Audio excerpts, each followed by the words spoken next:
भाजप आणि ठाकरे गटाचे कार्यकर्ते आमने सामने आलेले पाहायला मिळालेत।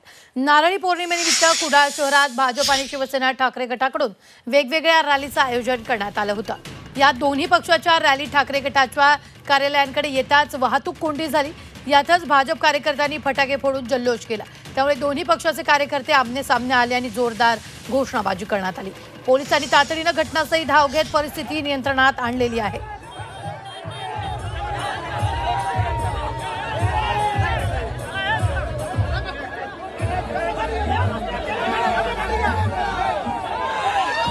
या संदर्भात ताजे अपडेट देत आहेत आपले प्रतिनिधी उमेश परब। उमेश, नेमकं काय घडलंय?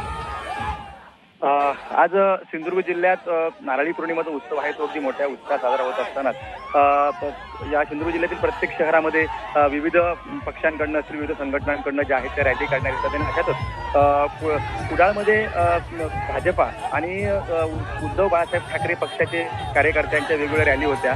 आणि ज्या ज्या रॅली आहेत त्या कुडाळ शहरात जात असताना त्या ठिकाणी कुडाळ शहरामध्ये जे शिवसेनेचं कार्यालय आहे त्या ठिकाणी ही रॅली आल्यानंतर काही प्रमाणात वाहतूक कोंडी झाली। आणि या वाहतूक कोंडीतच भाजप कार्यकर्त्यांनी बहुधा ठाकरे गटाच्या कार्यकर्त्यांना दिवससाठी का असेना पण त्या फटाक्या लावल्या। आणि त्यामुळे त्या फटाक्या लावल्यानंतर ठाकरे कार्यकर्त्यांना राग आला आणि त्यांनी त्याचा जाब विचारण्यासाठी ज्यावेळी ते खाली उतरले त्यावेळी दोन्ही जे पक्ष आहेत त्यांच्याकडनं जोरदार घोषणाबाजी करण्यात आली।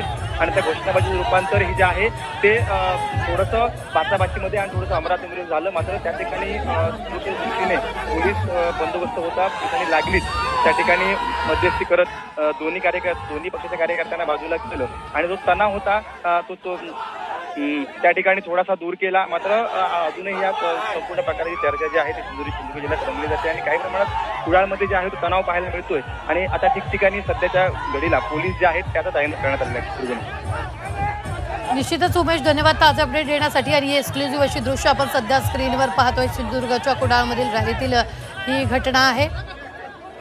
भाजप ठाकरे गट आमने सामने आल्याचं पाहायला मिळते। दोन्हीकडील कार्यकर्त्यांमध्ये बाचाबाची झाल्याचं हे दृश्य आणि पोलीस तिथं त्या ठिकाणी पोहोचलेले आहेत। त्यांनी परिस्थिती नियंत्रणात आणण्याचा प्रयत्न देखील केलेला आहे। दोन्हीकडील कार्यकर्त्यांमध्ये ही बाचाबाची झाल्याचं एक्सक्लुझिव्ह दृश्य सध्या स्क्रीनवर पाहायला मिळतं।